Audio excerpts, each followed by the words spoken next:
I de Madrid anirem a Istanbul, perquè és el moment d'escoltar el senyor Fahri Furat. Ell és professor adjunt al Departament d'Informació i Gestió de Documents de la Universitat d'Istanbul, especialitzat en gestió de registres, preservació digital i patrimoni cultural. És membre del Consell Internacional d'Arxius.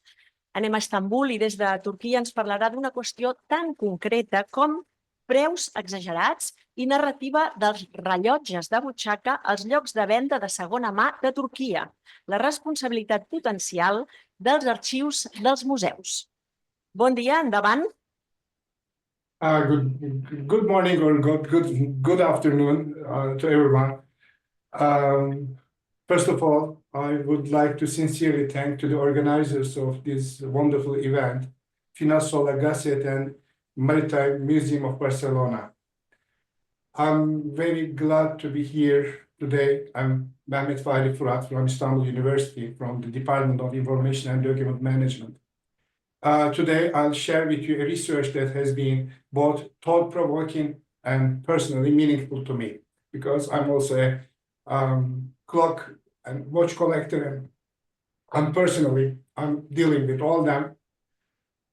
Today, I will invite you to explore a phenomenon that begins with something quite ordinary, online listings of antique pocket watches, and opens up into a wider question about heritage, authenticity, public trust, and the changing role of museum archives in digital age. I'm not sure how to change my slides. Probably I have to share my presentation or the one there. Sorry for that, probably. La projecten des d'aquí o la presentació? Maybe I have to change slides, but there would be no chance of changing slides, it seems, but if there could be that chance, it would be perfect. If not, there is no problem in that. Potser ho poden arreglar els companys tècnics des d'aquest auditori del Museu Marítim de Barcelona. Oh, there is no problem that I could be continuing in that manner. Over the past decade, the Turkish antique market has seen a noticeable Senyor transformation. Fahri, pot compartir vostè la pantalla? Sure, I'll be sharing. I'll be sharing. I'll be sharing in immediately. I'll be sharing. Oops, something that probably this one comes, or probably slides are coming, but not sure if it comes, but no problem then, just there will be no problem in that. Okay, I'll be continuing in that manner. Okay, thanks for try, but okay, just what happens over the past decade. The Turkish antique market has seen a noticeable transformation, and there has been a growing interest in antiques and collectibles in all places. Not only family keepsakes, but also a part of home decoration trends and hobby culture mostly. This cultural shift is clearly visible on platforms like sahibinden.com, which is Turkish largest online marketplace, similar to OLX or Facebook Marketplace. And it features everything from second-hand cars to vintage furniture, and in our case, antique pocket watches. These are not just only time places, they are packed with stories. Listings from them often reference to grandfathers, early Republic era, or connection to Turkish state railways. But more importantly, this reveals something far more complex. A marketplace where emotion often overrides accuracy. Prices are not based on expert appraisals, but nostalgia, memory, or imagination. Why this is important? Because it shows how historical objects are being turned into emotional products or being commodified in everyday digital spaces. And often, there is no system in place to verify claims or educate the public. That brings us to a question, a role that can or should museum archives play in this kind of digital environment. It's perfect. Museums and their archives have always protected heritage, and they are responsible for preserving, documenting, and interpreting historical materials. Traditionally, their influence has been confined to curated spaces, exhibitions, catalogs, scholarly research. But in digital age, where the culture is also consumed through screens and online marketplaces, their role necessarily may need to expand. Could museums act as consultants to help digital platforms develop basic authenticity verification tools? Could they provide public education on how to evaluate items ethically? Or could they offer guidance to sellers and buyers? These kind of responsibilities aren't common or may not even exist in Turkey yet. But need is clear. People are already trying to engage with history through objects, yet they often lack the tools or context or support to do it responsibly. But this is exactly where museum and archives could step in, not to control, but offer guidance, knowledge, and public engagement. Let me share what I found in my research. If we pass one more slide more, I analyzed 40 most recent and highest priced listings of pocket watches on sahibinden.com, selecting them based on their price range, historical claims, storytelling elements. Each listing was analyzed across multiple categories: brand, price in Turkish lira and USD, working conditions, narrative type, seller language, image quality, and the presence or absence of buyer comments. The results were fascinating. One slide more if possible. Now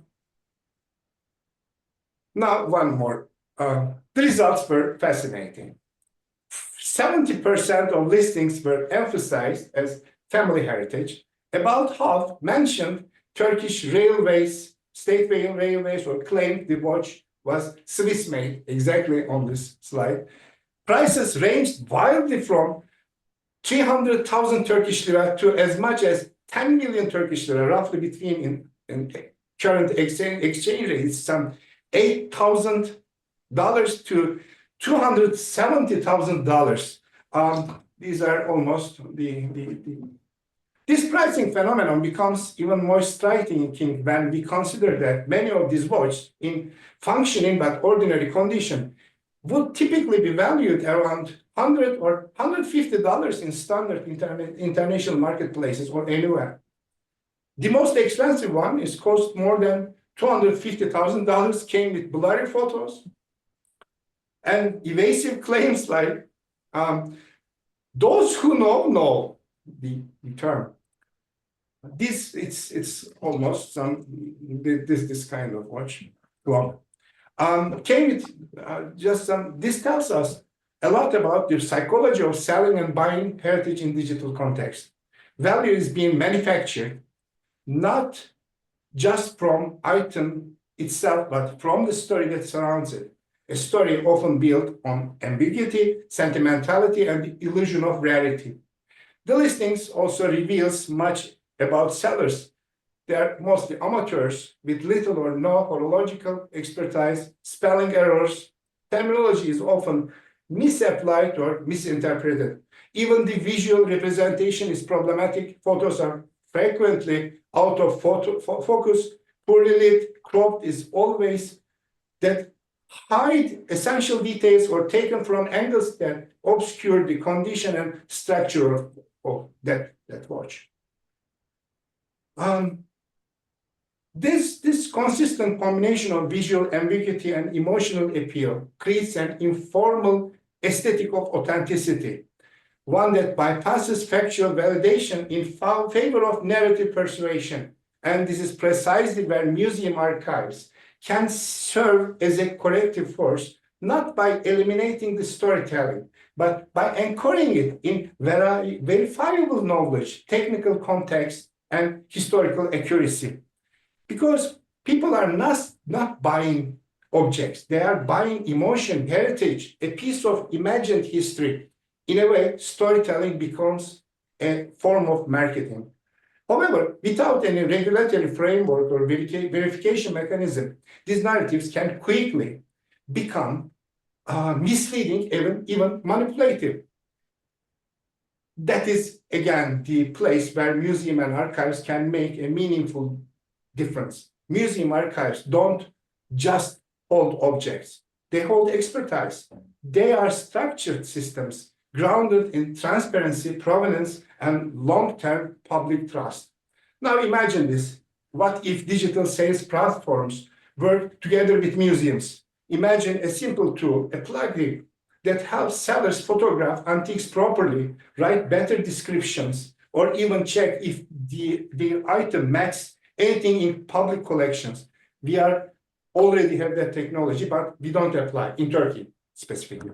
Artificial intelligence could be used, recognize objects in photos, highlight inconsistencies in descriptions, or catch them in same story is being recycled over and over again across the different listings.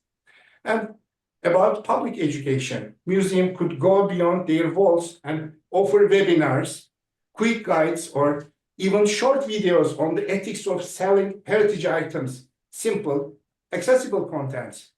The goal is not to limit the market, it's improve it to make it smarter, more ethical, and more respectful to the history behind the objects. Because cultural heritage deserves more than blurry photos and vague promises. It deserves care, it deserves truth. We have legal and ethical framework for that. Turkish law, 1710 on protection of cultural and natural properties, one more slide after. Museum archives could take more proactive role by that law, could be meaningful.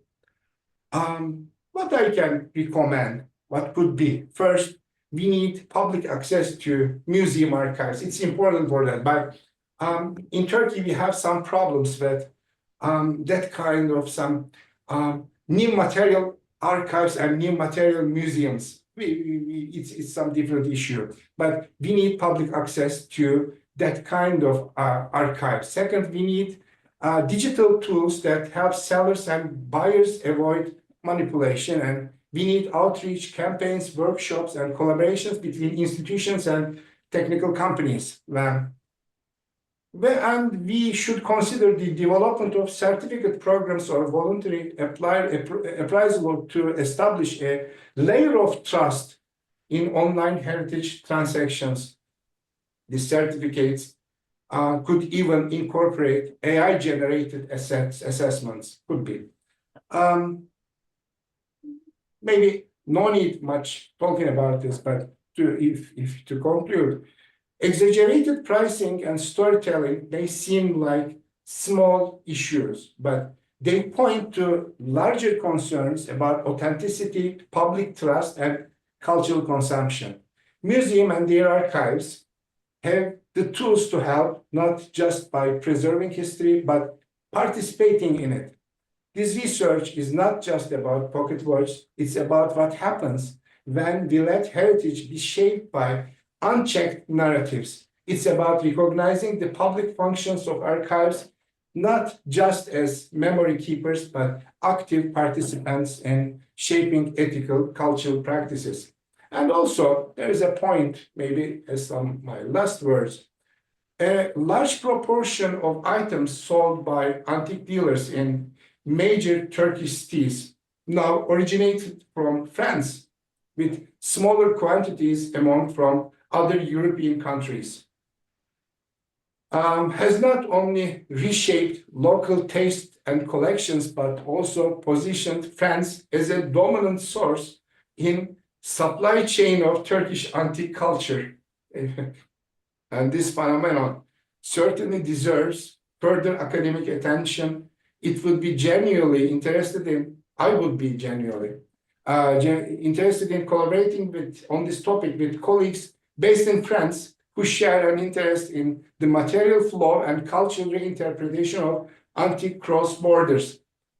Thank you very much for listening to me. I hope it would be something helpful to understand Turkish situation in museum archives and the situation in antique dealing and antique selling of things in Turkey. Thanks for all. Thank you very much.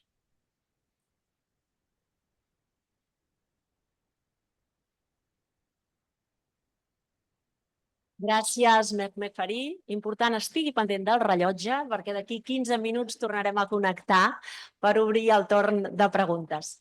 De moment ara, des d'aquest auditori del Museu Marítim de Barcelona... Sure. I'm here. Sure, thanks.